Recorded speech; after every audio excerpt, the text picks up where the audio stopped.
Just call me Mystic Mac, cause I predict these things. Right,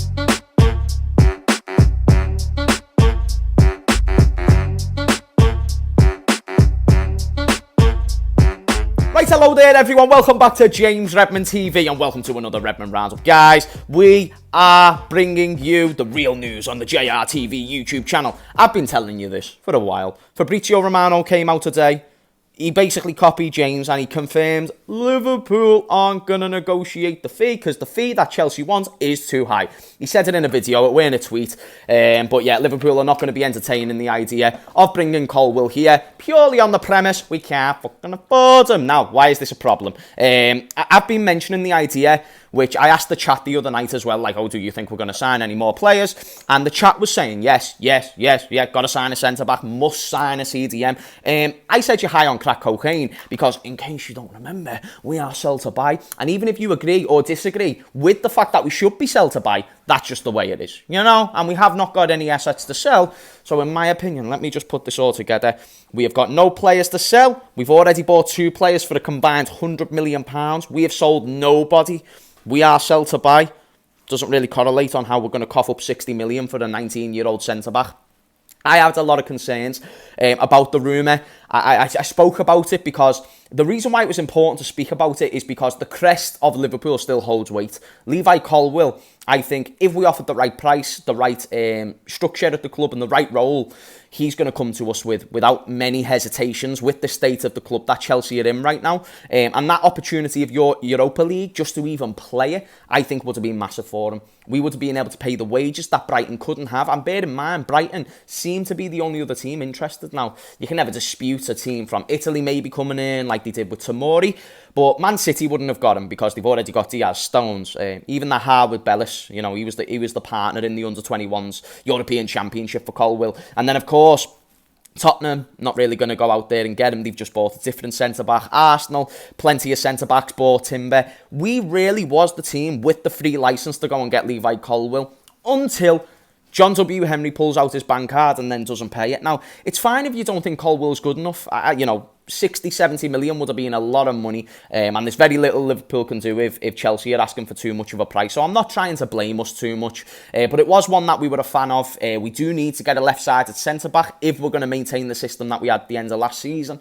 But I just don't know, guys. I really do not see another signing in our near future at all. I think in January, possibly, we could bring in a new number 6 or whatever have you, but I just do not see it happening. In terms of a centre-back and a CDM, which I think these 2 positions are going to need to be accommodated and super required if it means we're going to get back into a title race. Maybe we don't have the same standards no more. Maybe you guys are fine with top 5, top 4, fine.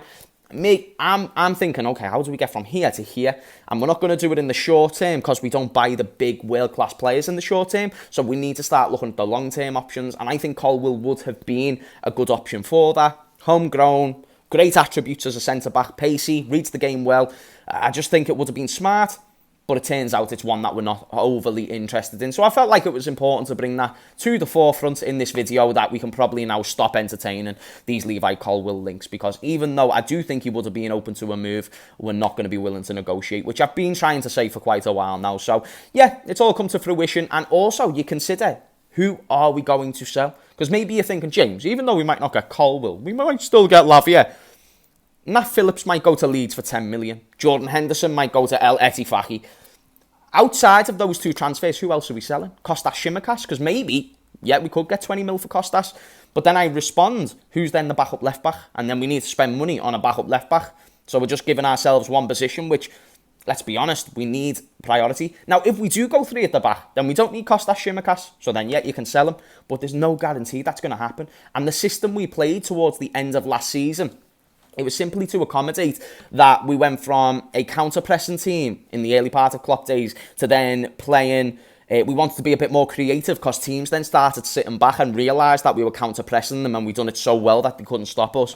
And then when teams sat back, we wanted to be more creative, but then the pressing then diminished when Thiago and stuff came in. So now it's about finding those solutions on, do we maintain with what we've done at the end of last season with the sort of 4-box midfield formation? Because then you're limiting Szoboszlai and McAllister as the 2 centre mids in front of the 2 6s, and then you've got the 3 at the back as well. So I think the system's going to change, and then, because I don't know what that is, I don't know if we should sell Costas, I don't know if we need a backup left-back or a backup right-back, but I do know that we need a centre-back and CDM at the bare minimum, and we're not getting either, in my opinion, because again, Nat Phillips will go for 10. Who else are you selling? Jordan Henderson to El Etifaki, which is probably not going to happen.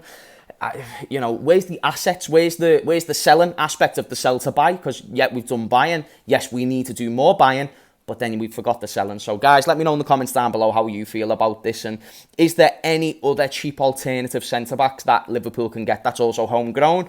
Because right now I don't know if we're in the field for any of them. But anyway, let's also talk about Jordan Henderson, who has been linked with El Etifaki. There was a news popping out earlier about him possibly going there. In my opinion, it's not going to happen. In my opinion, he's going to stay at Liverpool. I think he's still got the incentives to want to play for England. I think he's still got the incentives to want to play for in the Premier League at a top level.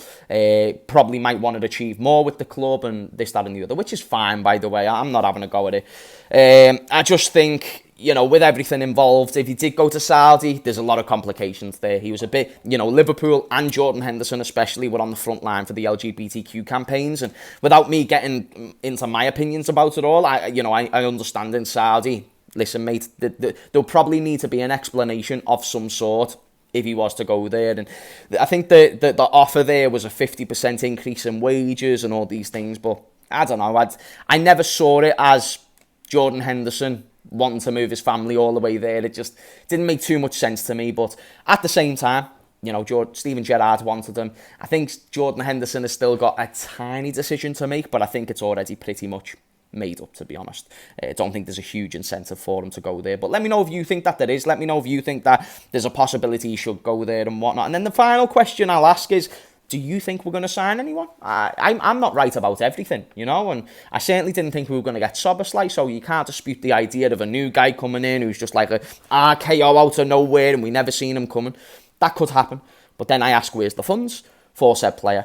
And then this player who does, maybe, I don't dispute a Calvin Ramsey type signing or a Fabio Carvalho type signing where we buy a young player that we don't know about. But then who's that going to be? And then we're going to need to look into him. And is he the right here right now? Because if he is right here right now, and we know he's right here right now, then he's probably going to cost more than 5 million. And I don't see us making a transfer for more than 5 million. If we even make one at all. So anyway, let me know in the comments down below what you think about all the things I've said, and I'd love your input, because there's sometimes things that I miss, or sometimes things I don't quite take into consideration, but in the main, I'm here to want to win, I'm here to want to grow as a team, and the main objective is getting from 5th to 1st, correct? So we need to make those reinforcements, and with no centre-back, with no CDM, it might just cause us issues, yeah. But thank you for tuning in to today's Redmond Roundup. I love every single one of you, and I'll see you throughout the day with more beautiful, juicy content. Peace.